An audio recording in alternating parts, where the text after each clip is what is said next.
Lead Consultants brings you Dr. John Savage with a major lecture of Lab 1 for Calling and Caring Ministries. Story listening is one of the most important concepts in listening. Created by Dr. Savage, it allows the listener to hear what lies deeply within the speaker. As you hear this tape, be aware of the stories that come to your consciousness. Join Dr. Savage as he shares his understanding of the power of story listening. I'd like to give you some background as to how this skill got developed. At this point, I know of no other book that will teach it to you in the way that I understand it. It's a skill that I've been working on and created, originally got into it about 11 years ago as a result of being at the Rochester Mental Health Center working as a therapist in my intern year, and was working with children, youth, and adults. During the children's training, we were taught how to listen to children, how to listen to the metaphors of children. And as a result of that, learned to pick that up fairly quickly, but no one had ever told me that I could do that with teenagers and adults. And so began to bridge that, and it slowly began to move more and more into a skill. And after hundreds, I guess nearly thousands of interviews that I've done over the last 10 years, I have been able to find something that's quite consistent, predictable, and I think helpful and usable. All of us tell stories. The problem in the lab is not getting a storyteller, it's learning how to listen to the stories, because everyone can quickly tell you a story. You just heard them in the last practice with the individual. It's sort of, well, talk to me, and the first thing you know, a person's telling you a story.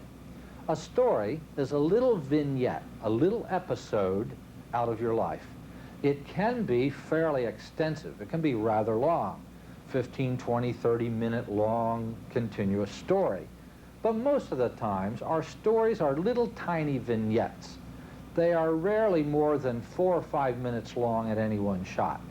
We may have a whole string of them, which are very important when you hear how they're put one after the other. But the stories themselves are usually just brief vignettes about our own personal life, or talking about someone else or some situation, or about our church or whatever. I'm really going to be talking about the phenomena of meta-story listening.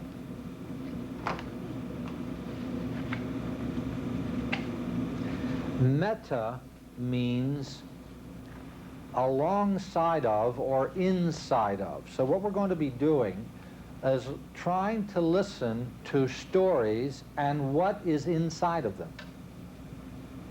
What it is that the person is trying to say. The top of this diagram represents the storyteller. The bottom of the diagram represents the story listener.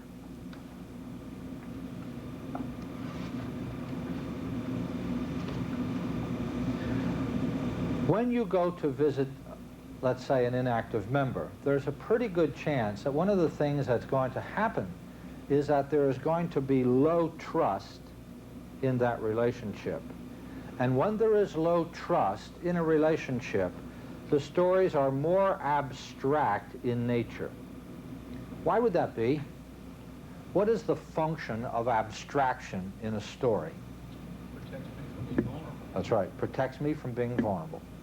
It protects me from sharing a piece and then getting put down or hurt by it. Storytelling is the unconscious speaking. You almost never know why, at the conscious level, you tell a story. That is why you tell a story. You will become aware of it after learning the skill. But most of the time, you are not aware of it. It is just sort of something that naturally happens. You often hear a person say, gee, I've told that story many times. You go visit an elderly person who keeps telling you the same story over and over and over and over. Well, the reason they keep telling it over and over is you haven't heard it yet. And they haven't either. It has not broken to consciousness. We're going to show you how to help a person break it to consciousness for yourself and also with another person. I have found that adults tell stories at 4 levels. That's represented by these 4 different levels of this diagram. And there are characteristics of each of these levels, and I just give them a number and then describe the characteristic. The first level, the one that is furthest away from the pain, is called a data back then story.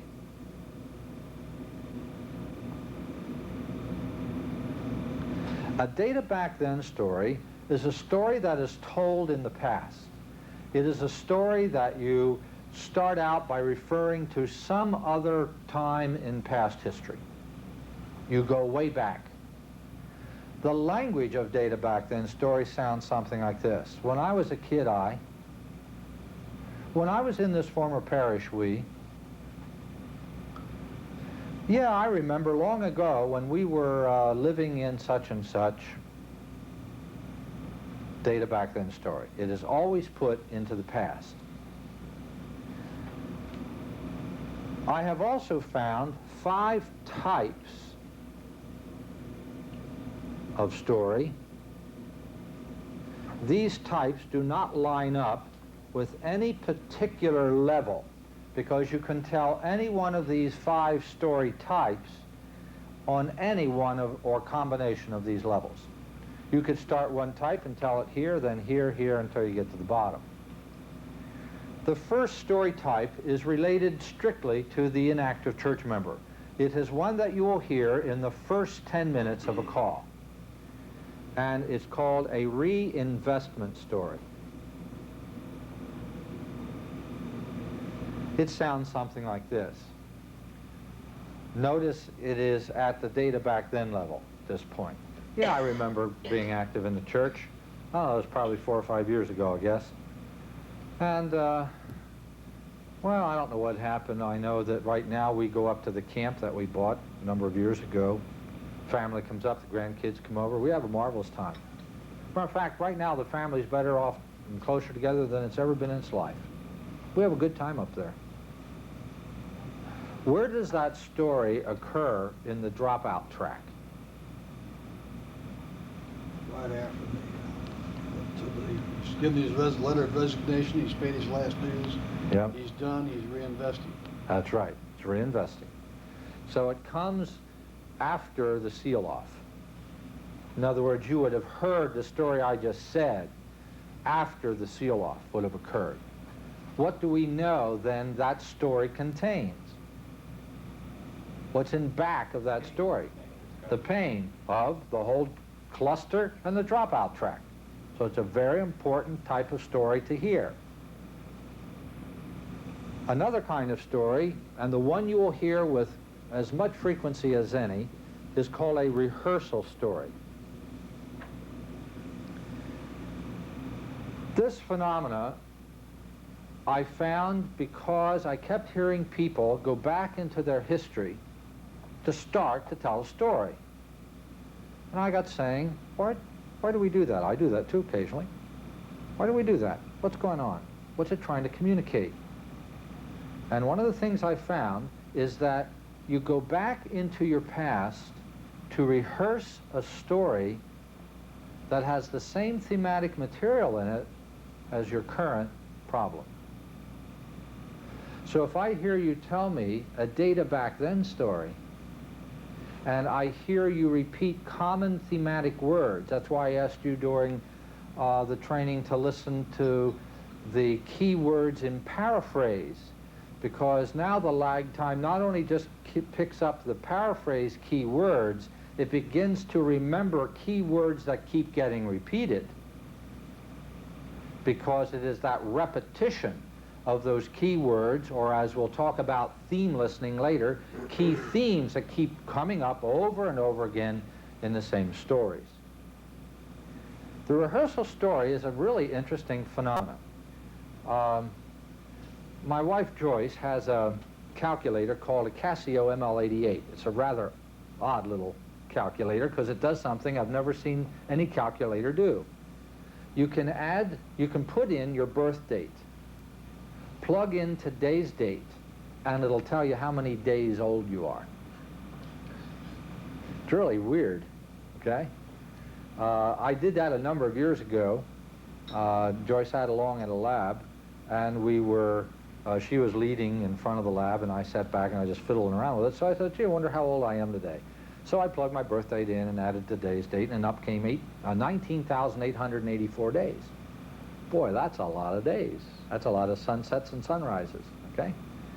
So I go, I wonder what day I will be 20,000 days old. So I plugged my birth date in, added 20,000, and it came up January 24th, 1985, 2 years ago. And I go, that's interesting, because I broke out laughing. When Joyce had a few moments free, I walked over and showed it to her. I said, you'll never believe this, that I'm going to be 20,000 days old on your 50th birthday. So we threw a birthday party. My 20,000th day on planet Earth and her 50th year. I'm what, I don't know, 20,000, what, 800 and something right now. I plugged it in a while back, but I forgot what it was. So I'm pushing the 21,000th day. Well, every 3 years, you know, go past the 1,000 mark, all right? What happens then is that if I could eliminate the first 10 years of my life and all of those days, I could still tell you, if I told you only one story for each day that I had lived, tell you over 16,500 stories. The Bible says, and the world could not contain all the books, okay? Why does my mind go back, of all the thousands and thousands of stories I could remember, why does my mind go back and lock into that story? Why that one? Why not one of 100 others? Because at the time you tell it, it is triggered by the issues you're currently struggling with in your own life. That's why you tell it. Let me give you some illustrations of a rehearsal story. Last week, I stood outside this training room with a Lab 2 graduate, person who's been through the advanced training. And he was saying to me what a marvelous time he had had in doing labs and also in going out and visiting, and that he had just come in recent days from visiting a man in the hospital. And he told one of the most marvelous stories. It was as classic as you can ever get. Because hidden in the Data Back Then story is a metaphor. A metaphor is a thing, a place, an item, an object, a person, and that metaphor represents something deep in the life of the storyteller. Let me put it this way. The unconscious mind brings information from the unconscious and brings it to consciousness in symbolic form. You do not know why you do that. It is the way the mind operates. You don't even intentionally create the metaphor. The unconscious mind creates the metaphor and sends it to consciousness. I want to briefly tell you the story he shared with me, that I'm going to ask you to tell me what the metaphor is in it. There's a key metaphor. A man was ill with cancer. As I recall, he was in his early 70s. He said to his pastor, you know, Pastor, in my back lawn, I have very, very large trees. But I noticed the last time that I was home that though one of them looked very, very healthy on the outside, I noted that it was rotting out on the inside. I don't know what to do with that tree. You know, I'd really like to try to save it, but maybe we'll just have to cut it down. Now, this is being told from a hospital bed to the pastor. The metaphor is what? Sickness and health. Okay, give me the actual figure of speech, the metaphor. The tree that's rotting on inside. That's the metaphor. Now what you do in your lag time, this is why the lag time is so essential in learning how to listen. You go, rotted out big tree equals. Me, I've been strong all my life, never been sick. Right. Now I have cancer. Right, or whatever it is. It just so happens the guy had just been diagnosed of cancer of the liver. He is rotting out on the inside. Now, the object is, how do you make that bridge from the metaphor to the person?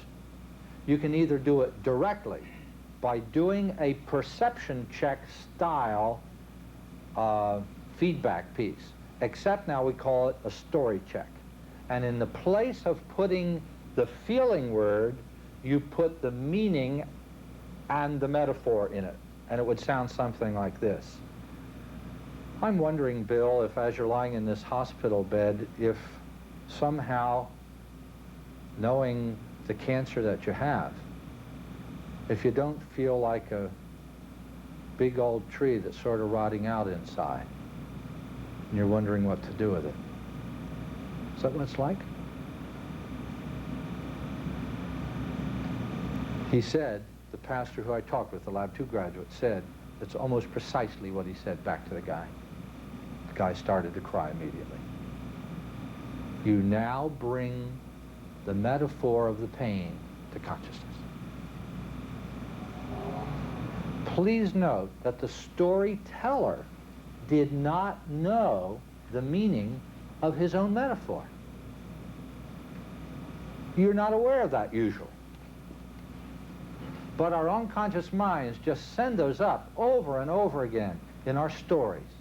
And if you're listening to a person tell a story, even a little short one like that, now that one's pretty blatant. I mean, if you miss that one, you're just not listening at all. Or the worst thing you can ever do to a listener is to take them literally. As if the guy's talking about trees. He's not talking about trees, he's talking about himself. The metaphor almost always equals the storyteller. Let me give you some other examples of that. I've been collecting many of these stories so I can use them in training, and as I'm beginning slowly, very slowly, to write my book on this, I love to tuck these in because they're marvelous. This was told to me a couple of months ago. A woman telling a Data Back Then story, rehearsal story, and it sounds like this. She says, I think this occurred when I was prior to the age of 3. I was in Oregon, and I started down a very steep cliff when I wasn't even 3 yet, along the ocean.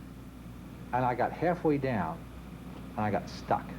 I couldn't get up, and I couldn't get down, and the only thing I had with me was my favorite little red wagon. Do you want to try that one? Tell me the metaphoric language. 2 pieces. Stuck halfway. Stuck halfway. That's the metaphor. Stuck halfway on the cliff. Stuck halfway equals, that's the question that needs to come up in your head. Now, what you guess at that is pure inference.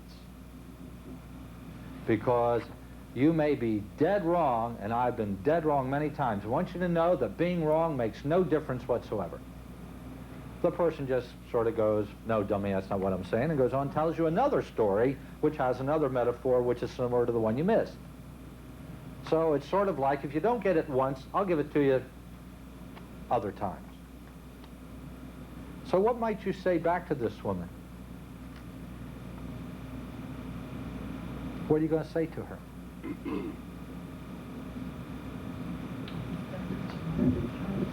Beg your pardon? That would be pretty heavy. You mean she's stuck between... Okay? You could try that, and that, because I did check this out with her, both in the lab and outside of it. And living is okay, but it doesn't mean death in this case. But you'd be okay. All you have to do is get close enough for the mind to catch on to its implications, and it'll snap the real meaning. Sounds like you have to make a decision. Yeah. Sounds like you have to make a decision. She's stuck. And she was trying very much to make a very difficult decision between, in this case, two churches. Okay? I think it was more than that, but that's what came out in the lab anyway.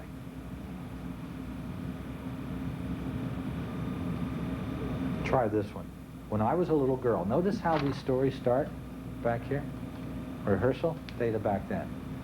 When I was a little girl, my father told me we were going to go over the mountains. And in school, whenever I drew a mountain, and she took a piece of paper and drew this, she said, I always drew a mountain like this. And when my father said we were going to take the car and drive over the mountains, I was afraid that we would get right on the top and we'd get stuck on the top and I wouldn't be able to get over. Now I want you to know that that story was told to me during the break in a large training event. It was not a lab. It was a one-day event for a group of people. And this fine-looking lady walked up to me and said, I've been telling this story over and over, but I don't know what it means. Would you check it out with me? So she just told me that little vignette. It's just about all it was. What would you say back to her? What's the meta story? Are you afraid of not being able to accomplish? Okay, that would be very, very close. She's teetering in the middle of a cluster. Well, that's true too. What's the metaphor? What's the language of the metaphor? Stuck. Stuck. Stuck. Afraid I won't get over. Yeah. That's the language. Okay? So I said, oh, I don't know for sure. I can make a guess at it. And said to her, is there something in your life right now that you're afraid you won't be able to get over? You won't be able to end or get over with or get to the other side of? And tears just welled up in her eyes, and she just reached over and gave me a hug. I'd never seen her before in my life, other than, you know, sitting out in the audience of a group. And she goes, that stuff really works, doesn't it? And I said, yeah, it really does. Okay? Now, folks, you do not in any way go around doing that with people you haven't built any kind of trust level with. You will invade the privacy like crazy. I had a friend who came back from a Lab 2. On the way back in the airplane, he sat next to a guy who started telling him stories. So this Lab 2 graduate makes a meta-story check. He doesn't even know the guy's name, you know, and he hits it right on the button. The guy reaches up and pulls the stewardess button. Stewardess comes and says, can I help you? He says, yeah, I want another seat. I don't want to be seated next to this psychic. And he got up and moved. Okay? So be careful where you do it. You can misuse the skill. You can go over the arc with it. Okay? One of the things that's marvelous and why I love to teach preachers as well as lay people this stuff is you cannot not tell your story. And that means every Sunday morning when you stand up and preach, you tell your story. Send me 3 sermons, written or taped, and I'll write you a perception check, which I think will be relatively accurate of what's going on in your personal private life. You cannot not tell your story. You can only make it more abstract, or if you're a preacher, more theological. And the more theological you make it, the easier it is to hear the metaphors. Okay? I'd like to give you some illustrations of that, just to prove a point. Okay? I was working with a group in a Lab 2, as a matter of fact, and the whole Lab 2 is seated in the congregation while one of the Lab 2 graduates, or trainers, is preaching. Now that's got to be anxiety producing, because everybody turns over their bulletin, you know, and is writing down all the metaphors and listening to the repetitive themes and all that kind of stuff. So this guy knows he's going to get checked out by the end of the worship service. I had a meeting with him afterwards to go for lunch. And matter of fact, I met him, it was by accident. I met him just as I came in the door to the sanctuary. He was walking in ready to walk in. And he said to me, just listen to the first story, you'll know why I want to talk to you. The first story contains all of the thematic material of all the rest of the stories, except it'll be an abstraction. This is his opening story. It was so classic, I virtually wrote down the whole story on the back of the bulletin so I could remember it. This is his opening story. He stands up and he says, good morning, folks. I want to tell you something about what happened to me this past summer. My wife and I went down the whitewater rafting down the Allegheny River in Pennsylvania. Before we went down on the trip in a two-person rubber raft, we were told how to deal with the large rocks and with the little rocks. The large rocks, the little rocks are those that create violent turbulence in the water, but not big waves. The big rocks create the big waves, and we were told that when we got to those, to lean into the rock, because if you did not, you'd get flipped out. My wife refused to lean in, and she got flipped out into the white water. Now that's his opening story. Let's look at the metaphors, okay? River equals Life. life. That is a classic metaphor, okay? White water river equals troubled life, okay? Two-person rubber raft equals marriage. Flipped out of rubber raft equals divorce or separation or whatever. Sure. How clear can you get it, okay? Well, at least that's our guess, and it is always a guess, and you must acknowledge it as a guess, and don't ever perceive yourself as God, saying, oh, I know precisely what it is, because you can be dead wrong. Talk to me about veterans who tell stories. Oh, sure. Veterans tell stories. Listen to the war stories. And the war stories are not only about the war back then, they are the war right now, inside of them. Okay? The metaphor and the repeated thematic material is very, very powerful. You cannot not tell your story. What I've shared is with 3 rehearsal type stories. We all have them. We all tell them. Another kind is called I Know Someone Who.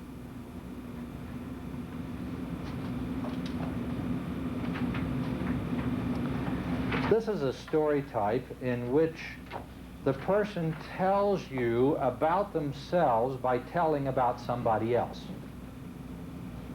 It's a very profound form of storytelling. Pastors, you walk into the home of one of your parishioners, and you've been in your church only 2 weeks. You go see Mrs. Green. Mrs. Green greets you. You have conversation briefly with her, and she says, you know, when Pastor Bill was here, he was really marvelous. You know, he came to see me almost every week. We really got along well. We were really close.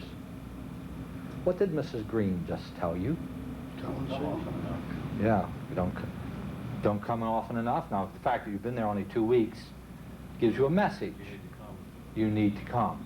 What is the question in her head that is being told in the story? What question is she asking in her head? Will he come? Will I be value to you? Yeah, right. Will I be of value to you? Will you come? Will you be as close as the other pastor? I suggest you should check it out on the call. Mrs. Green, I'm wondering if you're not concerned about the fact that maybe I won't be as close to you as Pastor Bill. Is that important to you? Is that something you'd like to talk about? Well, now that you mentioned it.